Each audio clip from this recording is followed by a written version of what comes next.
நீங்கள் தவறவிட்ட எபிசோடுகளை இப்பொழுதே காணுங்கள் உங்கள் Tandivan.com மற்றும் Tandivan யூடியூப் சேனலில்.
சாரி, மனசு ஒடிஞ்சு போயிடாதப்பா.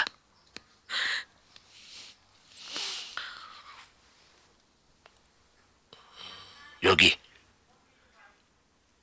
இந்த மாதிரி சமயங்களில் உணர்ச்சிகளை கட்டுப்படுத்தக்கூடாது. அழுதுரு. Let out your emotion.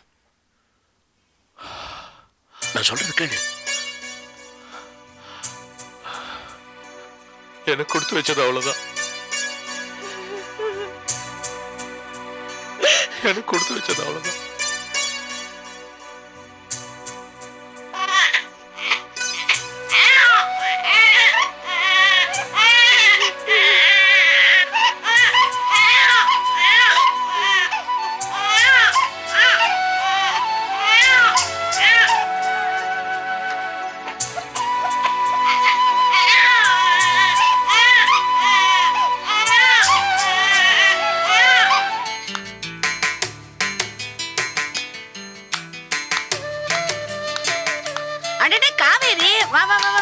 என்ன மாதவனை காணோம்?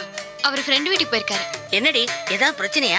உங்களுக்குள்ள ஏதாவது சண்டையா? சொல்லுடி, நான் தீர்த்து வைக்கிறேன். வாயை மூடிட்டு இருக்கியா நீ? கொஞ்சம் கவலைப்படாதடி. என்ன பிரச்சனையாலும் என்கிட்ட சொல்லு, நான் தீர்த்து வைக்கிறேன். அம்மா, நீ சத்த சும்மா இருக்கியா? அவளே முதல்ல இந்த ஆத்துக்கு வந்திருக்கா. ஏன் அவளை தொந்தரவு பண்ற? வா காவேரி. நல்லா இருக்கியாம்மா? எப்படி இருக்க? நல்லா இருக்கேன். என்ன விஷயம்? சித்தி இல்ல? என்ன விஷயம் சொல்லு. நான் சித்தி கிட்ட தாமா சொல்லணும். சித்தி. காவேரி, என்ன காவேரி திடீர்னு போன் பண்ணிருந்தா வண்டி அனுப்பிச்சிருப்பேன்ல. பரவாயில்ல சித்தி. என்ன சித்தி இந்த வீட்டுக்கு வந்திருக்கீங்க? எனக்கு இந்த வீடு பிடிக்கவே இல்லை. வந்துருங்க சித்தி, நம்ம வீட்டுக்கு போயிடுவோம். அதெல்லாம் ஒன்றும் வேண்டாம், இந்த வீடு நல்லாதான் இருக்கு. என்ன விஷயம்? சரி வா.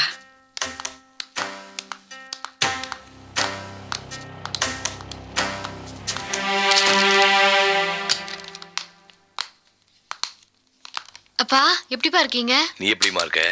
நான் நல்லா இருக்கேன்ப்பா. உங்க உடம்பு எப்படிப்பா இருக்கு? இருக்கு. உட்கார். உட்காரு. மாப்பிள்ள வரலையா? ஃப்ரெண்டு வீட்டுக்கு போயிருக்காருப்பா. பாத்தியாடி வைதேகி, என்ன மூலையில உட்கார வச்ச மாதிரி உன்னையும் மூலையில உட்கார வைக்கிறது தாண்டி இந்த ஆரம்பம். சரி, நீ வரதுக்கு முன்னாடி தான் காவேரி சித்தி சித்தின்னு எல்லாத்துக்கும் சித்தி பின்னாடி அலைஞ்சிட்டு இருந்தா. இப்பதான் நீ தான் வந்துட்டிய. அம்மா அம்மான்னு உங்ககிட்ட வந்து அவ பிரச்சனைகள் எல்லாம் சொல்லலாமோ இல்லையா? இப்போ என்ன சித்தி வேண்டி கிடக்க? என்ன ஓடிமா, பெத்த தாயை மேல கணிக்கிற கொண்டு ஏதோ நீ அக்கறையா 2 வாரத்தை கேள்வி கேட்ட. அதே மாதிரி இனிமே உன் ஆம்படியான பத்தியும் உன் பொண்ணை பத்தியும் அக்கறை எடுத்துன்னு நீ கேள்வி கேட்க ஆரம்பிச்சேன்னா தான் உன் குடும்பம் உருப்படும். நீயும் தலை நிமிர்ந்து நிற்க முடியும். இல்லைன்னா என்ன மாதிரி மூலையில உட்கார்ந்துருக்க வேண்டியதான் சொல்லிட்டேன். சித்தி, என் நாத்தனா 2 பேருக்கும் ஒரே நேரத்துல கல்யாணம் பண்றதா முடிவு பண்ணிருக்காங்க. அதுக்கு கொஞ்சம் பணம் ஜாஸ்தியா செலவாகும் போல இருக்கு. மாதவனோட பிஎஃப், எங்க மாமாவோட பிஎஃப், அவர் வாலண்டரி ரிட்டையர்மெண்ட் கொடுத்தா அதெல்லாம் சேர்த்தா கூட அவங்க நினைக்கிற பணம் வராது போல இருக்கு. அதான் உங்ககிட்ட கேட்கலான்னு வந்தேன். எங்கள் அத்தை பணம் பத்தலைன்னா நீங்கள் எனக்கு ஆசையாக கொடுத்த வீட்டை அடமானம் வைக்கலான்னு சொல்கிறாங்க. அது எனக்கு சுத்தமாக பிடிக்கல சித்தி. அதான் உங்ககிட்ட கேட்கலான்னு. இதனாலே எனக்கும் எங்கள் அத்தைக்கும் அடிக்கடி சண்டை வருது. மாப்பிள்ளை எதுவும் சொல்றது இல்லையா? அவர் கேட்கறதுனால தான் அதிகமாக சத்தம் போடுறாங்கப்பா. எவ்வளவு பணம் வேணும்? ஒரு 2 லட்ச ரூபாய் தேவைப்படும் சித்தி. சித்தி கொடுக்க மாட்டேன்னு மட்டும் சொல்லிடாதீங்க சித்தி. என்னாலதான் அவங்களுக்கு ஒரு பேரனை பெத்து கொடுக்க முடியல. அந்த 2 பசங்களுக்காவது கல்யாணம் ஆகி குழந்தை பிறந்தா அந்த குழந்தைய கொஞ்சிற சந்தோஷத்துல என்னை திட்டத்தை மறப்பாங்க சித்தி. ப்ளீஸ். இரு.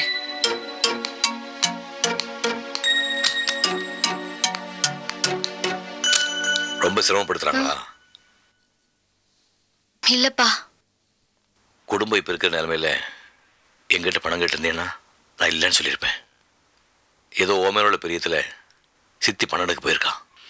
எச்சரிக்கையாக செலவு பண்ணி கல்யாணத்தை நல்லபடியாக முடிக்கணும். புரியுதா? அப்படின்னா எனக்கு வேணாம்ப்பா. என்னம்மா? இதா. சித்தி உங்களுக்கு ரொம்ப சிரமமா இருந்தா எனக்கு வேணாம் சித்தி. சிரமத்தை பத்தி நீ எல்லாம் யோசிக்காத. நீ சந்தோஷமா இருக்கணும், அதுதான் முக்கியம். வாங்கிக்க. வாங்கிக்க. பாத்தியாடி வைதேகி, பணம் கட்டுக்கட்டா கை மாறுறது, என்னென்னமோ கூத்து நடக்கிறது. இதெல்லாம் உனக்கு ஏதாவது தெரியுறதா? உங்ககிட்ட ஏதாவது சொல்றாளா? பாரு பாரு பாரு பாருடி, எவ்வளவு பெரிய கூத்து நடக்கிறது பாரு. இந்த பாரு, இதுக்கு மேல உன் மாமியார் ஏதாவது சொன்னா என்கிட்ட வந்து சொல்லு. நான் நேரா வந்து பேசிக்கிறேன். புரியுதா?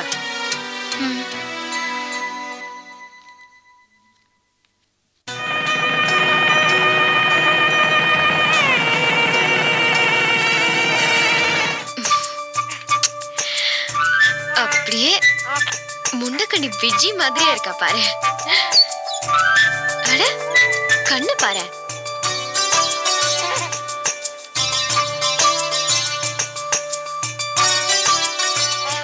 ஏன்பா யோகி, குழந்தைக்கு தாய்மாமா யாரு? அவதான் முதல்ல தேனை வாயில வைக்கணும். பசங்க தான். சீனிவாசா வைப்பா. அவன் வேண்டாம்மா, சீவஸ்தனை விட சொல்லு. ஏங்க, அவனும் தாய் மாமா முறை தானே, அவனே கொடுக்கட்டும். பார்த்து மெதுவா.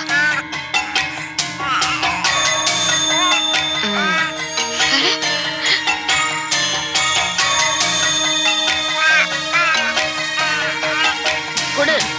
குழந்தைக்கு என்ன பேர் வைக்கலாம்? விஜயலட்சுமியை கூப்பிடலாமா? ஐயோ அது ரொம்ப ஓல்ட் ஃபேஷன். ஸ்ருதின்னு வைக்கலாம். மகாலட்சுமி. மகாலட்சுமி. அண்ணி செல்வின்னு வைக்கலாம். யோகி, குழந்தை உன்னோடது. என்ன பேர் வைக்கலாம் நீயே முடிவு பண்ணிருப்பிய? சொல்லு.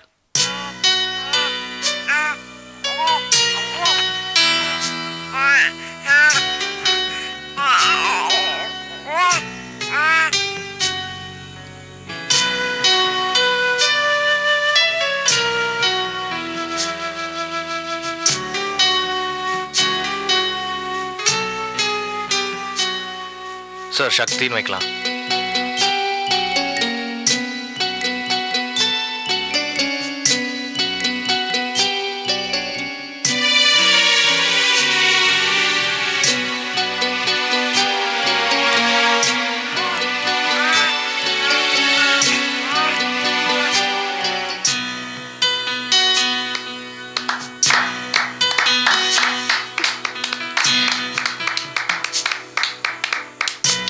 சக்தி சக்தி சக்தி.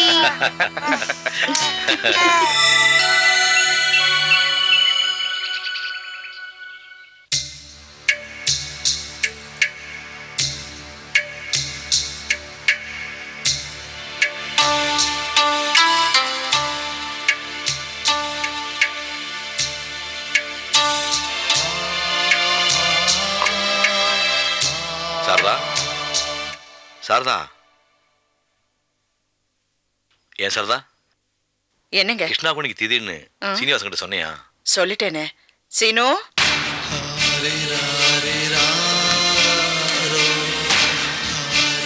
வந்துட்டம்மா.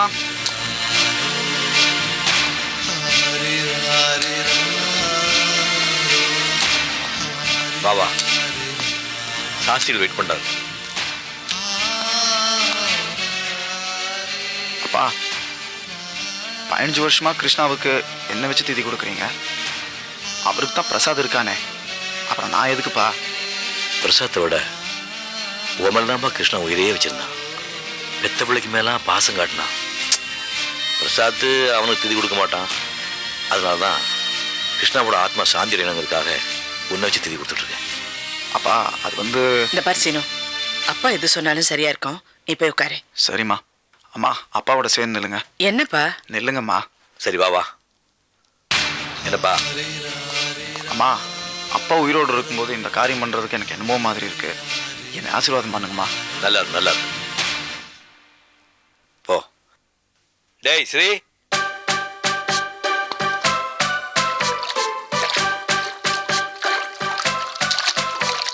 என்னடா பண்ணிட்டு இருக்க? காஃபி தானேப்பா, சாப்பிட விட. பல்லு விளக்குனியா? இல்லப்பா. பல்லு விளக்காம காஃபி சாப்பிட்றியா? ம் உங்க அம்மா கொண்டு வந்து கொடுத்தாளா? ம் சித்தி கொடுத்தாங்க. டாக்டரா நீ? உங்கள்கிட்ட பேசிட்டு வருவாங்களா? நீ அரிசி மூட்டைடா, அழுக்கு மூட்டை. ம் ஸ்வேதா,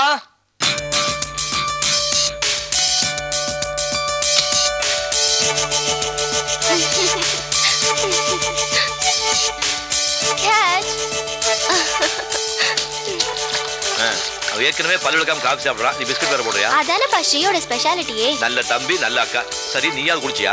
ரெடி. டேய் ம் காலையில ப்ரெஷர் செக் பண்ணீங்களாப்பா? உன்னை பார்க்குற வரைக்கும் பர்ஃபெக்டா இருந்துச்சு, இப்பதான் ஏறிட்டு இருக்கு. சீக்கிரம் குடிச்சிட்டு வாடா. ம் ஸ்வேதா டிஃபன் ரெடியா? ஓ எஸ், வந்து சாப்பிடு. அப்ப டிஃபன் சாப்பிட்டே பல்லு விளக்கலாமே. ஓகே வாங்க தம்பி, உங்களுக்கு பிடிச்ச குஷ்பு இட்லி ரெடி. சூடா இருக்குல்ல?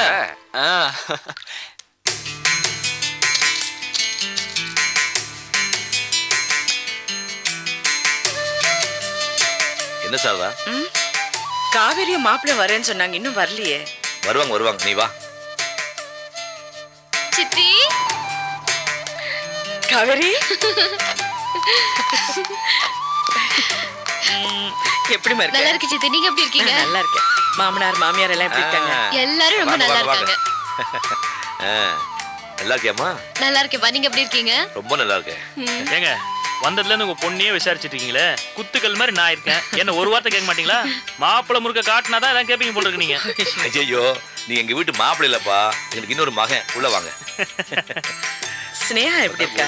அவங்க அம்மா கூடவே ஓட்டிட்டு இருக்கா, அவங்கள விட்டு பிரியவே மாட்டேங்கிறா சித்தி. டாக்டர் போய் பாத்தியா, என்ன சொன்னாரு? எப்பயும் போலதான். உனக்கு எல்லா செல்வத்தையும் கொடுத்து குழந்தை செல்வம் மட்டும் இல்லாம போயிடுச்சு. சரி வா. சித்தி பிருந்தா, விடு. நான் தான் என் சித்தி கையை பிடிப்பேன். வா பிருந்தா வா. பிரசாத் எப்படி இருக்கான்? நல்லா இருக்கான்ப்பா. அவன் படிப்புல எப்படி இருக்கு? எக்ஸாம் எழுதிருக்கான். ஆமா, ஐபிஎஸ்க்கு ட்ரை பண்ணிட்டு இருக்கேன்னு சொன்னியே, என்னாச்சு? நிச்சயமா கிடைச்சிரும் நம்பிக்கை இருக்கு சித்தி. குட். ஐபிஎஸ் ட்ரைனிங் போகும்போது கிரண் பேடி மாதிரி பாய்கட் பண்ணிக்க வேண்டியதானே? ஐயோ, ஏற்கனவே நான் சித்தியால தான் ஐபிஎஸ் ஜாயின் பண்ண போறேன்னு அம்மாக்கு என் மேல நல்ல கோவம். இதுல ஹேர் கட் வேற பண்ணேன்னு வை, வீட்டை விட்டு விரட்டிடுவாங்க. ரொம்ப நல்லதா போச்சு. ஐயோ சரியான வா உள்ள. சரியான வாளுங்கப்பா. சித்தி கொஞ்ச நாள்ல பாருங்களேன், விஜய் சாந்தி மாதிரி ஆயிடுவா. யோகி வா வா வா வா வா வா யோகி. Morning sir. என்ன சக்தி, எப்படி இருக்க? நல்லா இருக்கேன் அங்கிள், நீங்க எப்படி இருக்கீங்க? நல்லா இருக்கேன். அம்மா ஸ்கூல் போலியா? லீவ் போட்டேன். அம்மா சீனு அங்கிள் எங்க? எது சீனு உனக்கு அங்கிளா? அவன் உனக்கு அண்ணா. அவன் அண்ணான்னு தான் கூப்பிடணும். இல்ல அங்கிள் தான். நான் அவரை தான் கல்யாணம் பிடிப்பேன். இல்லப்பா? ஏய், ஏய், ஏய்.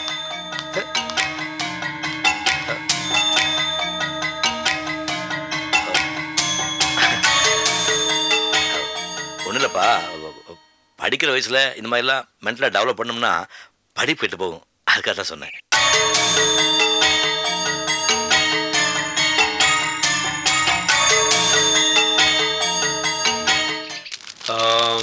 ध्रुवन्ते राजा वरुणो ध्रुवन्ते बृहस्पते ध्रुवन्त इन्द्रश्चाग्निसराशन्धारयतान् प्रथमपिण्डं स्थापयामि तर्पयामि पितृपितामह पितामहानां प्रथमपिण्डं तर्पयामि. சேத்த நிறுத்துங்க. ஏமாப்ல நீங்க பண்றது உங்களுக்கே நன்னா இருக்கா? நீங்க உயிரோடு இருக்கச்சே உங்க தலைச்சம்புள்ள இந்த காரியம் எல்லாம் செய்யலாமா? என் பொண்ணு சுமங்கலியா இருக்கிறது உங்களுக்கு பிடிக்கலையா? நல்ல நல்லதுமா சித்த வாய் பத்தி இருக்கடா. என்ன பெரியவா சொல்றதை கேட்க மாட்டேளா? உங்க நல்லதுக்காக தானே சொல்றா. மத்தவா யாரும் தான் உங்களுக்கு நல்லதே சொல்றது இல்ல. அம்மா சொல்றதையாவது கேட்டுக்கோங்களேன். 15 வருஷமா வாழ்க்கையில முன்னேறிக்கமோ இல்லையோ உன் வாய் மட்டும் நின்று இருக்கு. இஷ்டம்னா இரு, இல்லைன்னு உங்க அம்மா கூட்டிட்டு போ. நீங்க செய்யுங்க. प्रथमपिण्डं तर्पयामि सुदानस्तर्पयामि सुदानस्तर्पयामि सुदानस्तर्पयामि द्वितीयपिण्डं तर्पयामि सुदानस्तर्पयामि सुदानस्तर्पयामि सुदानस्तर्पयामि तृतीयपिण्डं तर्पयामि सुदानस्तर्पयामि सुदानस्तर्पयामि सुदानस्तर्पयामि सन्ना देवीरधिष्ठयाप भवन्तु सन्ना रभिस्रवन्तु नः नमः भगवन्ताय सहस्रमूर्तये सहस्रपादाक्षि सदानुबाहवे सहस्रनाभिर्पुरुषाय शाश्वते सहस्रकोटिगधारिणे नमः पिण्डपितृदेव வா பிரசாத். அப்பா பிரசாத். राज्यं समर्पयामि हस्तयोः वापं समर्पयामि आचमर्यं समर्पयामि.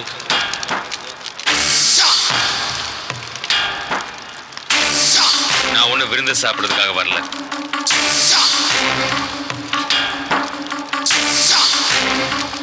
விருந்தாவை கூட்டிட்டு போக தான் வந்திருக்கேன். எங்க அப்பாவை துடிக்க துடிக்க சாகரிச்சிங்க. என்ன அனாதை ஆக்குனீங்க. அந்த பாவத்தை போக்குறதுக்கு திதி வச்சு பிராயச்சித்தம் தேடிட்டு இருக்கீங்களா?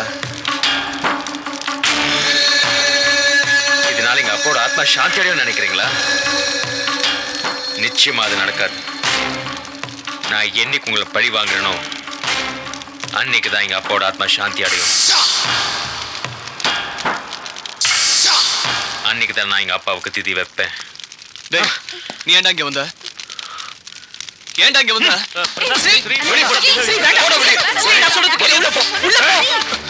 பிரசாத் உள்ள போ.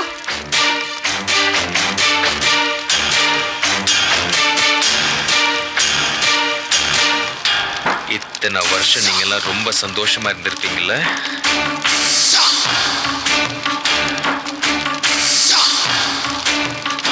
அங்க எங்க அம்மா வேதனைப்பட்டுட்டு இருந்தாங்க.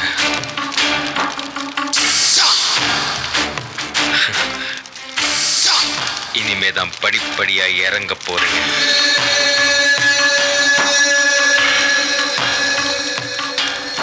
இறங்க வைப்பேன்.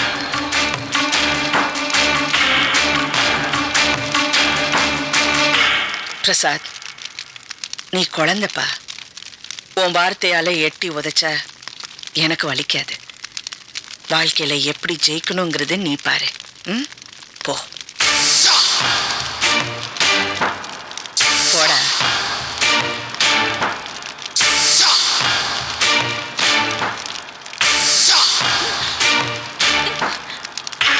பிரசாத் என்ன விடு.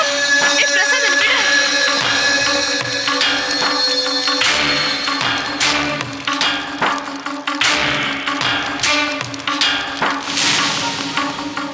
அம்மா அம்மா கூட்டிட்டு வந்துட்டேன். எங்க போயிருந்தா? எங்க போயிட்டு வரேன் அம்மா கேக்குறாங்க. சொல்லு. அங்கதான் இருந்தா. நீ சொன்ன மாதிரி அங்கதான் இருந்தா. எல்லாரோடையும் சிரிச்சு சிரிச்சு பேசிக்கிட்டு இருந்தா. ஏன் பிரசாத் இதுல என்ன தப்பு இருக்கு? நீ நினைக்கிற மாதிரி சாரதா சித்தி மோசமானவங்க கிடையாது. நீ படிச்சது, நான் படிச்சது, இந்த வீடு, நம்ம வாழ்ந்துட்டு இருக்க இந்த வாழ்க்கை எல்லாமே அவங்க நமக்கு போட்ட பிச்சை தான். Shut up Brinda. பிச்சை இல்ல, பிச்சை இல்ல. அவங்க நம்ம குடும்பத்துக்கு செஞ்ச துரோகத்துக்காக செஞ்ச பிராயச்சித்தம்.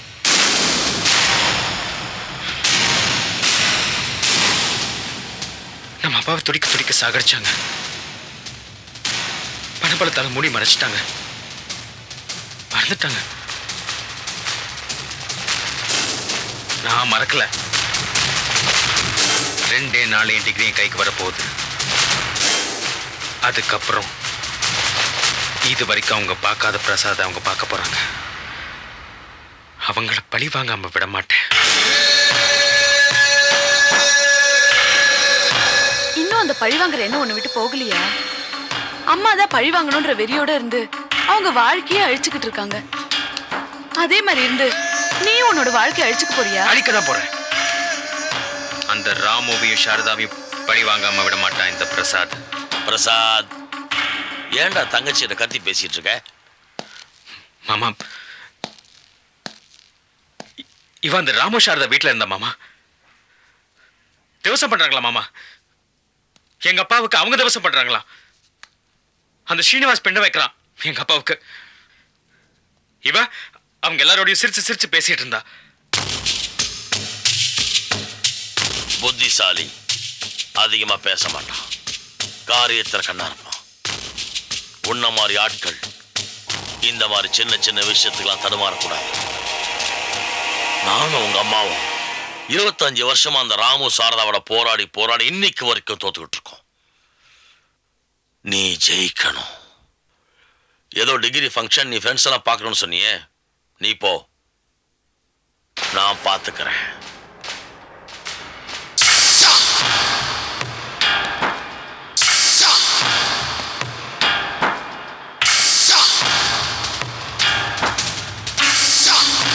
பிருந்தா, பழி வாங்காம விட மாட்டேன். பிரசாத், சாரதா சித்திக்கு நீ என்னதான் துரோகம் பண்ணாலும் நிச்சயமா நான் உங்களை காப்பாற்றுவேன்.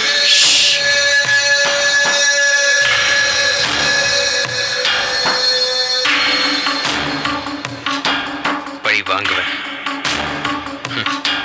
பாரு.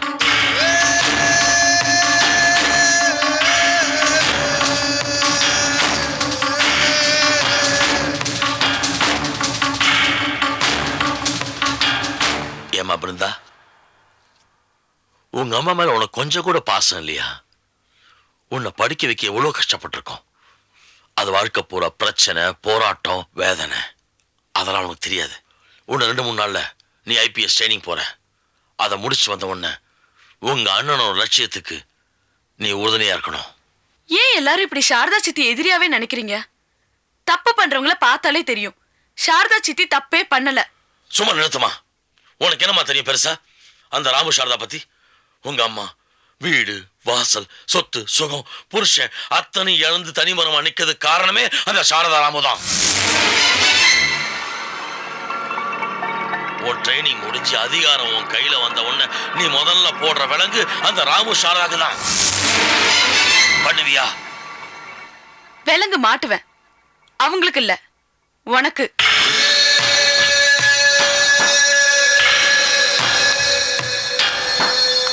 பாத்தியா பாப்பா, இந்த பிருந்தா போட்டு பேசி போறத அதை திருத்த முடியாது. அதான் அப்போது மாதிரியே இருக்கு. அதை திருத்த முடியாது, திருத்த முடியாது.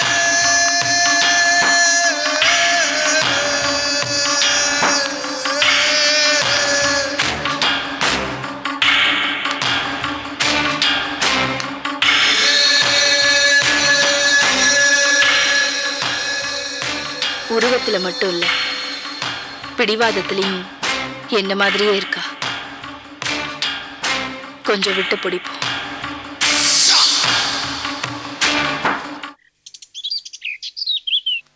ஹலோ, யாரு? பிருந்தாவா? ஆமா, நான் ஸ்வேதா பேசுறேன். சொல்லு ஸ்வேதா. இன்னைக்கு நம்ம சீனு அண்ணாவோட புத்தக வெளியீட்டு விழா. வந்துடு. எங்க? அட்லாண்டிக் ஹோட்டல்ல. எத்தனை மணிக்கு? ஈவினிங் 5 மணிக்கு. சரி, சீனு அண்ணா கூப்பிடு. ஐயோ, அது ஏன் கேக்குற? இப்ப நம்ம சீனு அண்ணா பேரை மாத்தி வச்சிட்டாங்க. கவிஞர் அறிவுமதியா. கூப்பிடணுமா? ஒரு நிமிஷம். சீனு அண்ணா, கவிஞர் அறிவுமதி. அறிவுமதியே. எதுக்கா கத்துற? பிருந்தாவை ஃபங்க்ஷனுக்கு கூப்பிட்டேன். அவ அண்ணா கிட்ட பேசணும்னு சொன்னா. அதுக்கு நேரா போய் கூப்பிடு, சும்மா சத்தம் போடாத. சீனு அண்ணா, சீனு அண்ணா, எவ்வளவு நேரமா கூப்பிடுறது? சீனு அண்ணா, ஐயோ எங்க இருக்கீங்க? சீனு அண்ணா. ஸ்வேதா, ஏன் கத்துற? இல்ல, பிருந்தா சீனு அண்ணாட்ட பேசணுமா? யாரோ ஃப்ரெண்ட் கிட்ட பேசிருக்கான். கொண்டா, நானே சொல்லிடுறேன். ஹலோ, என்ன பிருந்தா? சீனு ஃப்ரெண்ட் கிட்ட பேசிட்டு இருக்கான். அட்லாண்டிக் ஹோட்டல் உங்களுக்கு தெரியுமில்ல? நேரம் சாயங்காலம் 5 மணிக்கு வந்துரு. புஸ்தகத்து பேரா நட்பு காலம். வந்துடுறியா? ஓகே. நீ ரெடியா? நான் ரெடிப்பா. முடியல அப்படி இருக்கு, போய் ஒழுங்கா வாருமா. என்ன போலாமா? எங்க? சீனு புஸ்தகம் வெட்டலான்னு சொன்னான்ல. என்ன யார் கூப்பிட்டா? கூப்பிட்டதா வரணுமா? அவனும் உன் புள்ள தானே. ஆமா, அவன் உங்க பிள்ளையா இருந்தா காலில் வந்து விழமாட்டானா? அம்மா நினைச்சிருந்தா காலில் விழுந்து ஆசீர்வாதம் வாங்கியிருப்பா. அதான் இல்லையா? அப்புறம் என்ன, நீங்க கிளம்புங்க, அவ வரமாட்டா. அப்பா வரமாட்டேங்க, எப்படியோ போங்க. பாத்தியாடி, நீ வரமாட்டேன்னு சொன்ன உடனே மதிக்காம போறாரு. உன்னை பார்த்தாலே பிடிக்கல அவருக்கு. சாரதா தான் அவருக்கு எல்லாம். நான் அன்னைக்கே சொன்னேன், என் பேச்ச கேட்கல. கேடு கட்டு போ.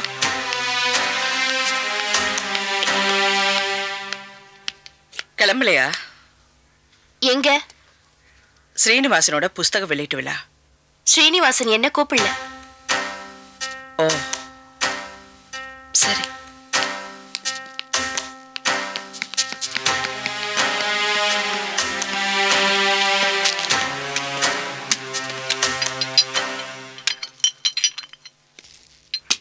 என்ன கிழவி, ஃபங்க்ஷன் கிளம்பலையா? ஏய், இத பாரு, கிழவி கிழவின்னு கூப்பிட்டா நான் அப்புறம் சும்மா இருக்க மாட்டேன்னு சொல்லிட்டேன். வேலையை குமரி நான் கூப்பிடுவாங்க. சரிதான் போடா. அரகுற வைத்தியம் 1000 பேரை கொல்லுவாங்க. நீ வரலன்னா போ, வைத்தியக்கு நீயாவது வரியா? அவ எதுக்கு வரா? அவ ஒண்ணும் வரமாட்டா. நீங்க எல்லாம் கிளம்புங்க. ஸ்ரீ சும்மா இருக்க மாட்ட? அம்மா என்னை ஆசீர்வாதம் பண்ணுங்கம்மா. இன்னைக்கு என்னோட முதல் கவிதை தொகுப்பு வெளியீட்டு விழா, வாங்கம்மா. சரி வரேன்பா. ஏண்டி, உனக்கு மூளைகளை ஏதாவது இருக்கா? இத்தனை நாள் பேசாம உட்காந்து இருந்த, இப்ப மாடு மாதிரி அவன் வந்து கூப்பிட்ட உடனே சரி சரின்னு தலையாட்டுற. அவனாவா வந்து கூப்பிட்டுருப்பான், சாரதா அங்க தூண்டி விட்டுருப்பா, அதான் வந்து கூப்பிட்டுருக்கான். உனக்கு ஏதாவது மூளைகளை இருக்கா? பாட்டிமா, என்ன பாட்டிமா? ஆனா சின்ன விடுங்க, ஏன் அவங்க கிட்ட கெஞ்சிட்டு இருக்க? அவங்க வர வேண்டாம். அப்படியே வந்தாலும் கார்ல நமக்கு இடம் பத்தாது. நம்ம போலாம். எங்க கிளம்பலாமா? போலாம். சரி வா போலாப்பா. போயிட்டு வரேங்க.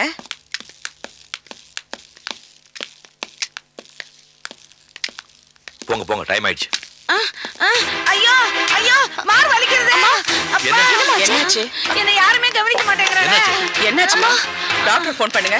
பாட்டிமா, சீனு, நீ உன் ஃப்ரெண்ட்ஸ் கூட்டிட்டு போ, நான் பாட்டியை ஹாஸ்பிடல் கூட்டிட்டு போறேன். வாங்கம்மா. நீங்க எல்லாம் ஃபங்க்ஷனுக்கு போங்க, நான் பாத்துக்கிறேன். டாக்டர் வீட்டுக்கு நான் பாத்துக்கிறேன். என்ன இது அரகுற வைத்தியத்தை விட்டுட்டு போறீங்களே? நான் பாத்துக்கிறேன் சித்தி, நீங்க போங்க. சின்ன நீங்க போங்க. பாத்துங்க. எதுவா இருந்தாலும் எனக்கு ஃபோன் பண்ணுங்க. சரி வாங்க. வைத்தியக்கு இப்படி வா. நல்ல ஃபங்க்ஷன் நேரத்துல மண்டே போடுற போல இருக்கு பாட்டி. ஐயோ ஐயோ பாட்டி, உனக்கு சிவியர் ஹார்ட் அட்டாக். ஒரு இன்ஜெக்ஷன் போட்டா சரியா போயிடும்.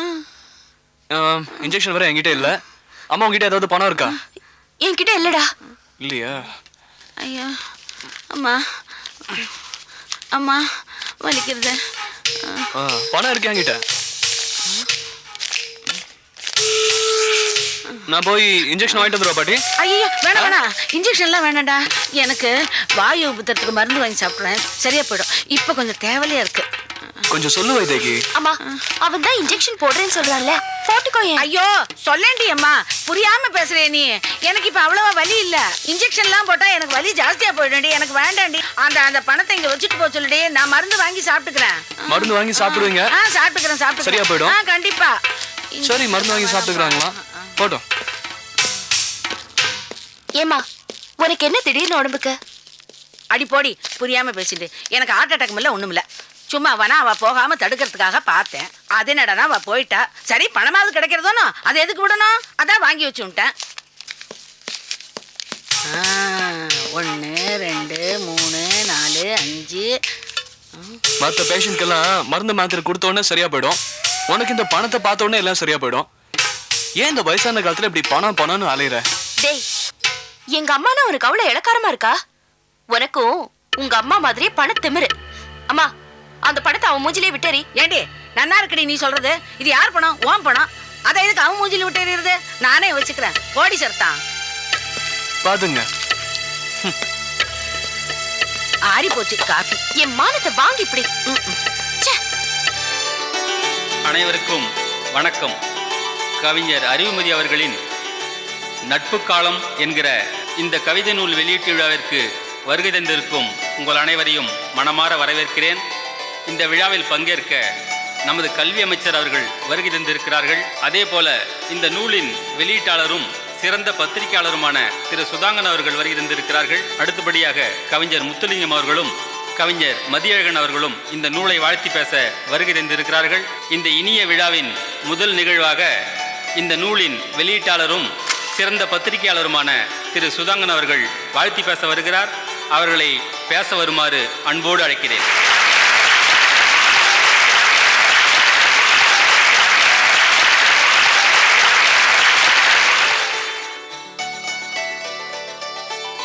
மாண்புமிகு கல்வி அமைச்சர் அவர்களே, இந்த விழாவிற்கு வருகை தந்திருக்கும் கவிஞர் முத்துலிங்கம் அவர்களே, கவிஞர் மதியழகன் அவர்களே, என் இதயத்தில் நுழைந்து ஊடுருவி பரவி கிடக்கிற இந்த விழாவின் நாயகன் கவிஞர் அறிவுமதி அவர்களே,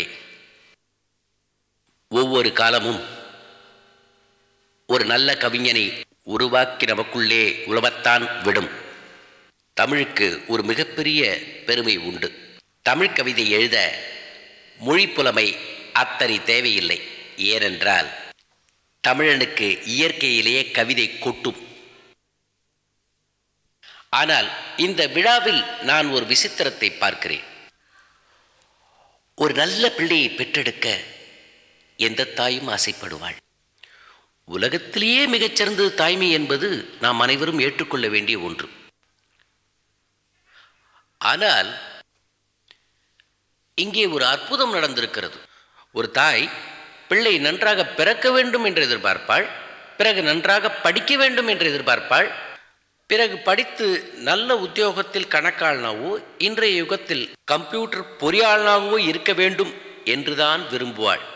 ஆனால் இங்கே இந்த கவிஞனின் தாய் இவனுக்குள் இருக்கிற கவித்துவத்தை கண்டு என் மகன் கவிஞனாக வேண்டும் என்று சொல்லி இருக்கிறாளே, அந்த தாய்தான் பெருமைக்குரியவன் என்பதை உறுதியாக சொல்ல கடமைப்பட்டிருக்கிறேன்.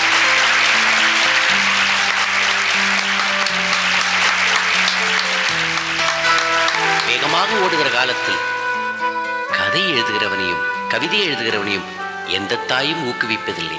ஆனால் இங்கே ஒரு அற்புத தாய் அதை ஊக்குவித்திருக்கிறாளே. மறுபடியும் அந்த தாய்க்கு என் பணிவான வணக்கங்களை சொல்லிக்கொண்டு விடைபெறுகிறேன். தாய்மை ஒன்றே உலகினிலே புனிதமானது, அது அன்றளந்த மலர்களைப் போல அருமையானது என்று ஒரு கவிதை உண்டு. அந்த கவிதைக்கு சாட்சியாக சிறந்த முறையிலே இங்கே வாழ்த்துரைத்த பத்திரிகையாளர் சுதாங்கன் அவர்களுக்கு நன்றி கூறி, அடுத்து கவிஞர் முத்துலிங்கம் அவர்களை வாழ்த்துரைக்க வருமாறு அன்போடு அழைக்கிறேன்.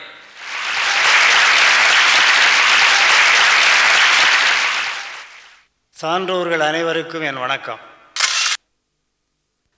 மதி என்றாலும் அறிவு, அறிவு என்றாலும் அறிவு. பேரிலேயே இரட்டை அறிவை கொண்டவர். தன்னுடைய அறிவால் எழுதக்கூடிய கவிதைகள் சமுதாயம் மதிக்கக்கூடிய வகையிலே இருக்க வேண்டும் என்பதற்காகத்தானோ என்னவோ இவருடைய தாயார் சாரதா அவர்கள் இவருக்கு அறிவுமதி என்று பெயர் வைத்திருக்கிறார்கள் என்று நினைக்கிறேன். இப்படிப்பட்ட சிறப்புக்குரிய கவிஞர் அறிவுமதியினுடைய இந்த இலக்கிய விழாவில் கலந்து கொள்ள செய்ததற்காக நண்பர்களுக்கு நன்றியை தெரிவித்து, வாழ்க அறிவுமதி என்று வாழ்த்தி, வாழ்க அவரை பெற்றெடுத்த சாரதா அம்மையார் என்றும் வாழ்த்தி விடைபெறுகின்றேன். நன்றி, வணக்கம்.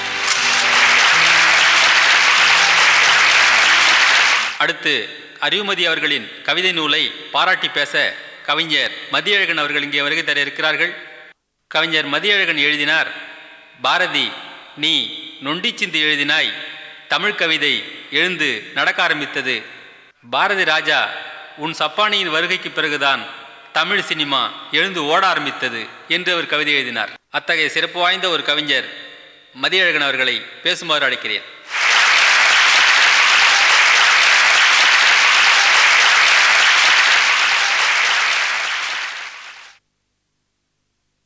இந்த நட்பு காலம் கவிதை நூல் வெளியீட்டு விழாவில் கலந்து கொண்டு கவிஞரை வாழ்த்துகின்ற வாய்ப்புக்கு முதலில் எனது நன்றிகளை தெரிவித்துக் கொள்கின்றேன்.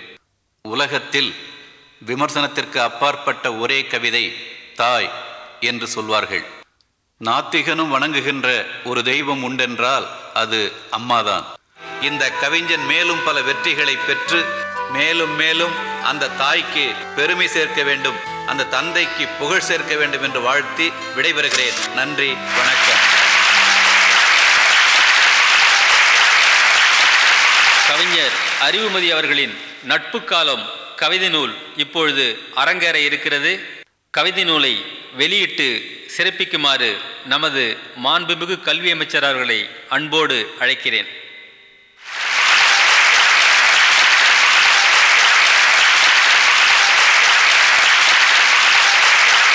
பேசிய அத்தனை பேரும் அறிவுமதியின் தாயாரை பற்றி பேசினார்கள்.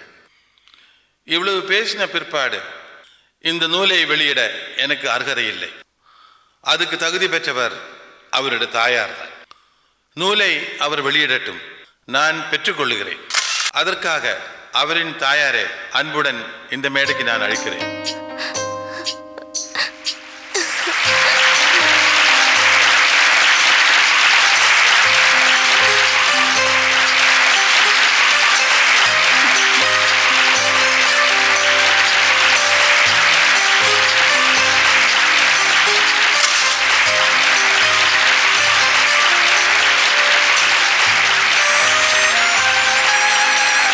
கவிஞர் அறிவுமதியை நான் பேச அழைக்கிறேன்.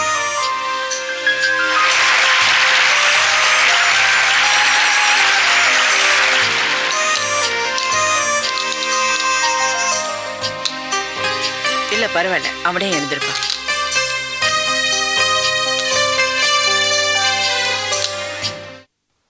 உலக அதிசயங்கள் 7 எனக்கு 8 போனது, மனித கால்களையும் சேர்த்து.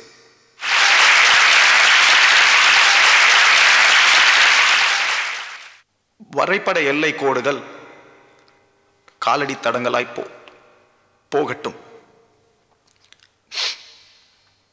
காலடிகள் கல்வெட்டுக்கள், எண்ணங்களின் வெளிப்பாடுகள்.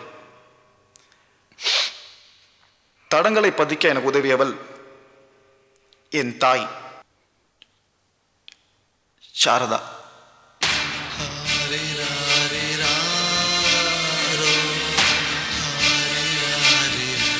அவளை பற்றி என் உதடுகளால் பேச முடியாது.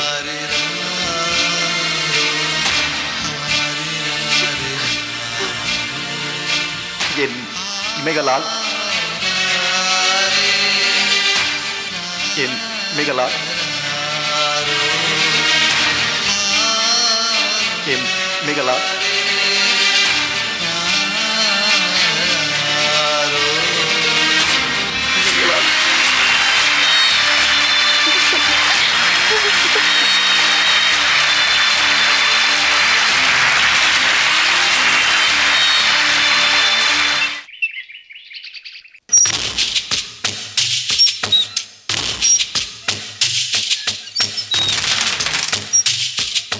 காஃபி வச்சுட்டு போ. அம்மா, என் ஃப்ரெண்டு கவிதா வீட்டுக்கு போயிட்டு வரேன்.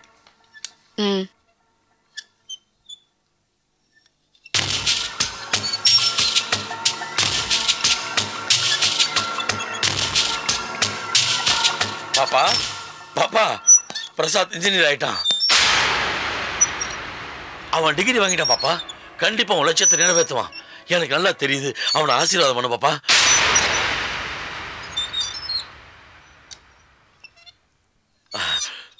பாப்பா, சாரதா இல்ல மாதிரி ஒன்னும் 10 வீடு அவனை கட்ட முடியும். சாரதா பசங்களோட அவன் எந்த வகையில் இழைச்சவனை நிரூபிப்பான் பாப்பா. கண்டிப்பா அவன் லட்சியத்தை நிறைவேற்றுவான். அவனை ஆசீர்வாதம் பண்ண பாப்பா. பிரசாத், அம்மா கிட்ட ஆசை வாங்கிக்கப்பா.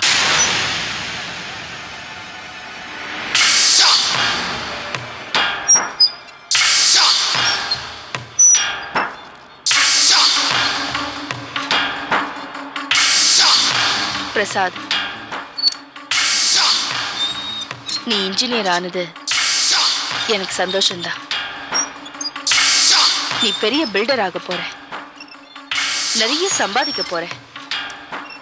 ஆனா இது எதுவுமே எனக்கு சந்தோஷத்தை கொடுக்காது. ராமு எனக்கு பண்ண துரோகத்துக்கு நீ அவனை பழி வாங்கணும். உங்க அப்பாவை நடு ரோட்ல அனாத மாதிரி ஓட ஓட விரட்டி சாகடிச்சாங்களே, அதுக்காக அந்த சாரதாவை பழி வாங்கணும்.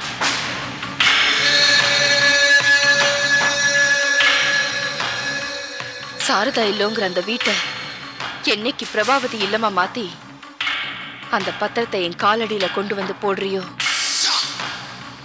அன்னைக்குதான் நான் உண்மையிலேயே சந்தோஷப்படுவேன். செய்யணும். இதுல நீ செத்துட்டாலும் கவலைப்பட மாட்டேன்.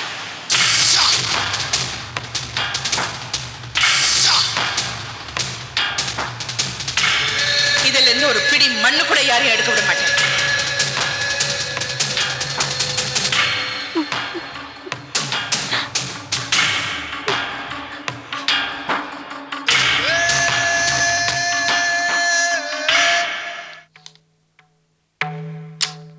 Morning madam. Good morning. Morning morning. Good morning. Janaki வரலையா? ஜானகி சார்பில் யோகி பேசுவார். ஓ, இந்த கம்பெனியில் ஒரு பெரிய சேஞ்ச் கொண்டு வரணும்னு நினைக்கிறேன். அதுக்கு உங்கள் அபிப்பிராயம் எல்லாம் கேட்கலான்னு தான் கூப்பிட்ருக்கேன். எக்ஸ்கியூஸ் மீ, நம்ம கம்பெனியில் ஏதாவது லேபர் ப்ராப்ளமோ யூனியன் ப்ராப்ளமோ ஏதாவது இருக்கா? அதெல்லாம் ஒன்றும் இல்லையே. இல்லை, இந்த மாதிரி போர்ட் மீட்டிங்கில் நம்மள மாதிரி முதலாளி தான் உட்காந்து பேசணும். அதை விட்டுட்டு இந்த மாதிரி லேபர் கோச்சிங்லாம் கூப்பிட்ருக்கீங்க? அப்படி இல்லை, ஒர்க்கர்ஸும் இந்த கம்பெனியில் ஒரு பார்ட்னர் மாதிரி தான். இங்கே நடக்கிறது அவங்களுக்கு தெரியுங்கிறதுக்காகத்தான் அவரை வர சொன்னேன்.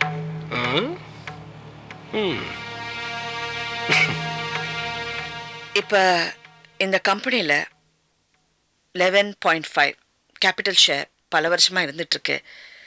இதை இன்னும் எக்ஸ்பேண்ட் பண்ணணுன்னா நிறைய இன்வெஸ்ட்மெண்ட் தேவை, நிறைய ஃபண்ட்ஸ் தேவை. அதனால் இந்த கம்பெனியை ஒரு பப்ளிக் லிமிடெட் கம்பெனியாக மாற்றலான்னு நினைக்கிறேன்.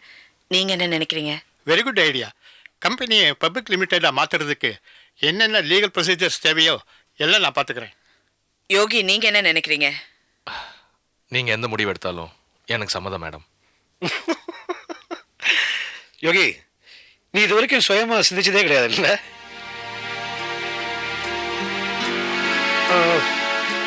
நீங்கள் பப்ளிக் லிமிட்டடாக பண்ண போகிறது சந்தோஷமாக தான் இருக்குது. ஆனால் இதை வச்சு எவ்வளோ ஃபண்ட்ஸ் ரைஸ் பண்ண முடியும்? கம்பெனிக்கு இருக்கிற நல்ல பேரும் குட்வில்லும் வச்சு ஒரு 80 to 100 crores ரேஸ் பண்ணலான்னு நான் நினைக்கிறேன். If you have that confidence, எனக்கு ஓகே. ஆனால் என்னென்னா ஒரு 3 மாதம் கடுமையாக உழைக்கணும், அக்கௌண்ட்ஸ் எல்லாம் ஆர்டரில் போடணும், அப்புறம் ஒர்க்கர்ஸுக்கு என்ன பெனிஃபிட்ஸ், சேலரி ரைஸ் கொடுக்க போகிறோங்கிறது எல்லாம் டிசைட் பண்ணணும். அப்போ இந்த முடிவு ஒரு நல்ல முடிவுன்னு நினைக்கிறீங்களா? Yes madam. Yes madam. Madam, ஒரு நிமிஷம். என்னை எதுக்காக இங்கே வர சொன்னீங்க? இந்த கம்பெனியில் எது நடந்தாலும் நீங்கள் தெரிஞ்சுக்கிறது நல்லதுன்னு நான் நினைக்கிறேன். நீங்கள் ப்ரைவேட் லிமிட்டடை பப்ளிக் லிமிட்டடாக மாற்றுவீங்க, 5 ஸ்டார் ஹோட்டலில் ரூம் போட்டு தங்குவீங்க, ஃபாரின் காரில் போவீங்க, 5 பேர் கோடி கோடியாக சம்பாதிப்பீங்க. இந்த செலவு கணக்கெல்லாம் கம்பெனி நஷ்ட கணக்கில் காட்டுவீங்க. இதனால் லேபர்ஸ்க்கு என்ன பிரயோஜனம்?